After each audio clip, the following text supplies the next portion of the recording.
Sempat beredar di dunia maya itu orang terkena serangan jantung terus katanya harus ditepok-tepok tangannya, ditepok-tepok sininya. Nah itu bagaimana dok? Apakah itu benar atau gimana dok? Nah, itu yang saya lihat tuh kalau nggak sadar tuh kolaps.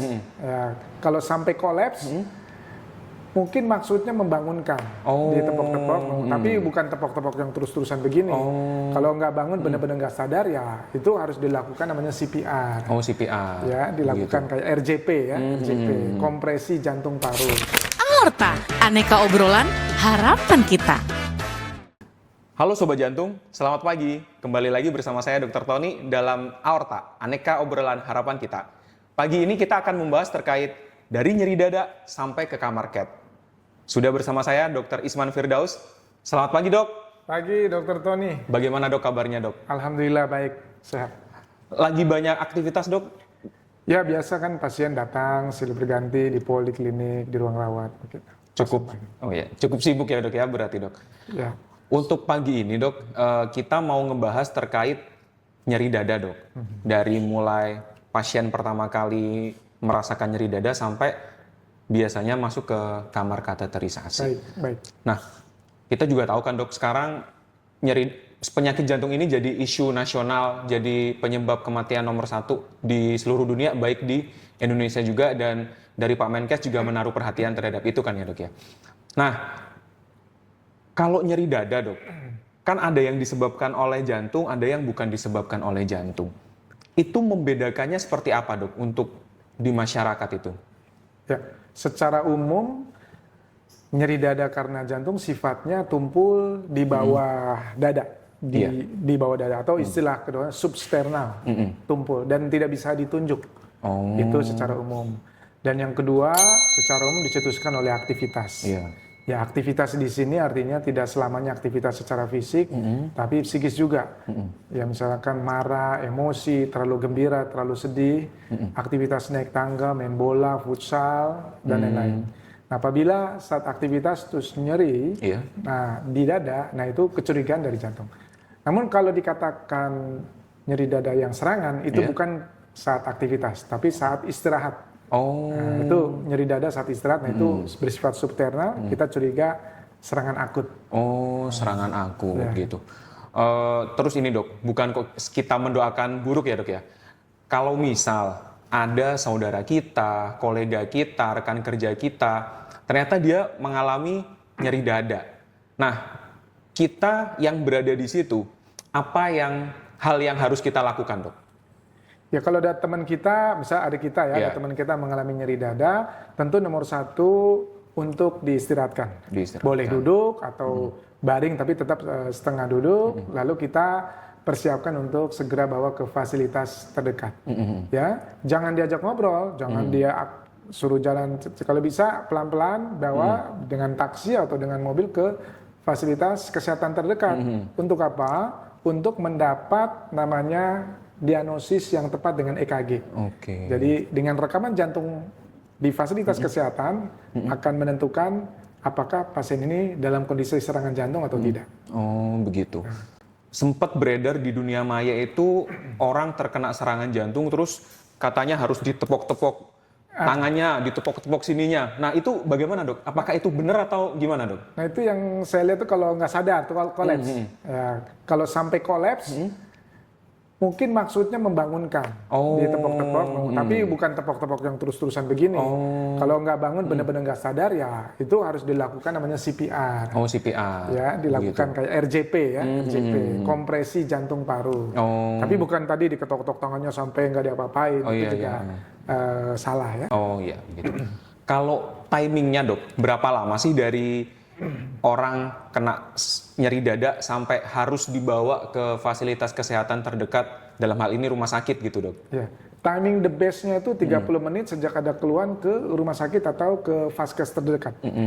Karena di rumah sakit punya waktu 90 menit untuk melakukan namanya, kalau memang dia serangan jantung karena sumbatan total atau STEMI, dilakukan namanya balonisasi atau kita sebut dengan pemasangan ring. Jadi rumah sakit punya waktu 90 menit Nah, pasien dari pertama kali keluhan ke rumah sakit 30 menit. Jadi idealnya 30 menit. 30 menit. Jadi total 30 tambah 90 dari sejak nyeri dada sampai ke ruang cath lab itu 120 menit. Itu istilahnya kita sebut dengan first medical contact to balloon time. Nah, jadi istilah itu adalah sejak ada keluhan sampai dilakukan namanya kateterisasi. Oke, begitu. Iya. Nah, kateterisasi itu kan dilakuinnya di kamar cath ya, Dok? Ya, betul. Apakah itu sama seperti kalau pasien masuk ke ruang operasi gitu? Apakah sama, Dok? Kamar cath itu, Dok? Pada prinsipnya sama. Jadi ada namanya OT, operating theater, sama cath lab itu sebenarnya prinsipnya ruangan yang steril, ya, dan kita pun dokter-dokter serta tim yang dari sana juga menggunakan baju steril, dan pasien juga harus disiapkan seperti layaknya pasien mau operasi. Oke. Hanya bedanya kita tidak ada pembelahan atau tidak menggunakan pisau, kita menggunakan jarum. Oh, pakai jarum. Kita akan lakukan menuju ke pembuluh darah di koroner, di jantung dari tangan. Nah, dari tangan ya, dibius lokal dengan obat bius 1 cc, masukin benang halus sebagai rails dan masuk selang halus sampai ke jantung, disemprotin zat kontras, lalu dilihat sumbatannya di sebelah mana. Oke. Itu tindakan kateterisasi di ruang cath lab. Di ruang cath lab. Tetap steril tindakannya. Oke. Berarti pasiennya ditidurkan atau tidak, Dok? Pasien tetap sadar. Oh, tetap sadar. Ya, pasien tetap sadar, pasien juga bisa ngobrol saat tindakan, nanti hanya dibius lokal di tangan saja. Dibius lokal di tangan saja ya, Dok ya? Untuk sebagai akses dari dokter jantungnya melakukan kateterisasi. Begitu, Dok. Kalau selama di IGD, Dok, sebelum masuk ke kamar cath itu, pasnya tuh diapain aja sih, Dok? Pada saat tiba di UGD, pasien tentu kita baringkan ke tempat tidur di ruang observasi. Kalau bisa tempat tidurnya yang ada posisi setengah duduk ya, semi-volar istilahnya. Lalu diberikan oksigen, kemudian diberikan obat di bawah lidah. Dan jika ada obat pengurang rasa sakit, dalam hal ini golongan morfin ya. Morfin ya. Bisa fentanyl atau morfin untuk mengurangi rasa nyeri. Karena kalau nyeri tentu akan menyebabkan jantung jadi lebih cepat degupnya dan makin nyeri dadanya. Sama obat tadi yang di bawah lidah dan kunyah-kunyah aspirin. Oh, begitu. Diberikan kunyah-kunyah aspirin 160 sampai 320. Terus ini lagi, Dok. Yang tadi dibawa ke rumah sakit nih, Dok. Apakah semua rumah sakit oke atau rumah sakit khusus saja, Dok? Maksudnya pasien nyeri dada nih, kan diminta ke rumah sakit. Semua rumah sakit oke lah, pokoknya yang penting dibawa ke rumah sakit atau ke yang rumah sakit besar gitu, Dok, istilahnya mah. Ya, saat ini sekarang nggak perlu lagi. Jadi yang penting prinsipnya diagnostik dulu. Karena pasien keluhan itu kan ada di rumah atau di kantor. Datang ke vaskes terdekat yang ada fasilitas EKG. Nah, di EKG ini akan menentukan dia memang serangan atau tidak. Karena nggak semua nyeri dada itu serangan jantung seperti tadi yang saya sampaikan. Nah, ketika nyeri dada serangan jantung dengan EKG sudah tampak, nah dalam hal ini ada gambaran ST elevasi. Nah, gambaran ST elevasi dari EKG itu istilah kedokteran. Itu artinya ada sumbatan total di pembuluh darah koroner. Nah, sekarang puskesmas atau rumah sakit bisa melakukan prosedur revaskularisasi untuk membuka sumbatan dengan obat. Ada obat-obatan penghancur bekuan darah yang kita sebut ada dulu namanya streptokinase, sekarang tenecteplase atau alteplase. Namun memang akan lebih baik kalau bisa langsung directly ke rumah sakit yang ada fasilitas cath lab, di mana rumah sakit tersebut bisa mengerjakan dalam 90 menit. Tapi kalau dikerjakannya 2 jam lagi, 3 jam lagi, ya lebih baik dilakukan fibrinolitik. Begitu. Ya, dengan obat penghancur bekuan darah tersebut. Jadi tidak menunda untuk dilakukan reperfusi. Sebelum dilakukan kateterisasi maupun tadi fibrinolitik, di rumah sakit tadi, di UGD tadi, sudah diberikan obat pengencer darah seperti aspirin, terus nitrat di bawah lidah. Begitu. Baik, Dok. Kalau ini, Dok, ada nggak sih, Dok, saran agar kita itu tidak terkena penyakit jantung, terutama yang muncul gejalanya tuh nyeri dada gitu, Dok? Saran-sarannya apa, Dok? Ya, kan kita harus tahu sumbernya ya. Jadi penyakit jantung kenapa sih sampai nyeri dada? Berarti ada sumbatan. Sumbatan di pembuluh darah koroner. Koroner itu apa? Pembuluh darah koroner adalah pembuluh darah yang memberi makan otot-otot jantung. Nah, pembuluh darah itu ada seperti dinding di sini ya. Nah, sumbatan itu terjadi karena ada bekuan darah. Kenapa terjadi bekuan darah di situ? Karena ada perlukaan. Perlukaan di dalam dinding pembuluh darah. Jadi ada perlukaan di dalam dinding pembuluh darah. Perlukaan menyebabkan proses trombosis atau istilahnya tubuh kita memberikan respon membentuk bekuan darah di tempat perlukaan tersebut.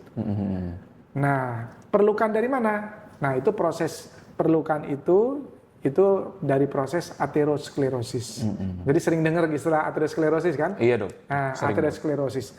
Apa itu aterosklerosis? Aterosklerosis adalah penumpukan lemak di dalam dinding pembuluh darah.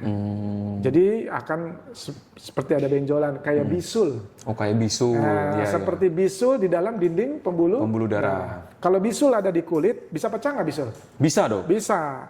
Kalau pecah bisul, nanahnya keluar. Nah, nanti ada darahnya juga nggak? Ada darahnya juga. Nah, darahnya pasti akan beku kalau didiemin tuh. Iya. Sama juga. Oh. Di dinding pembuluh darah itu ada bisul. Iya. Bisulnya pecah, terjadi reaksi bekuan darah, maka tersumbatlah alirannya. Oh, begitu. Nah, kalau di kulit namanya bisul, ada nanah. Kalau di sini namanya plak ateroma atau aterosklerosis.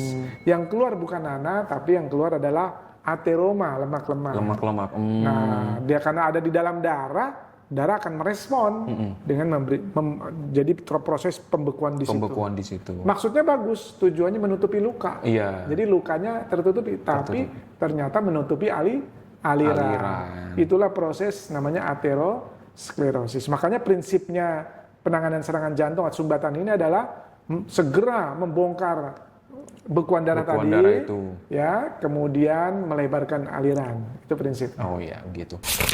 Luar biasa sekali terkait penjelasan dari Dr. Isman mengenai nyeri dada dari mulai keluhan sampai dengan masuk ke kamar cat.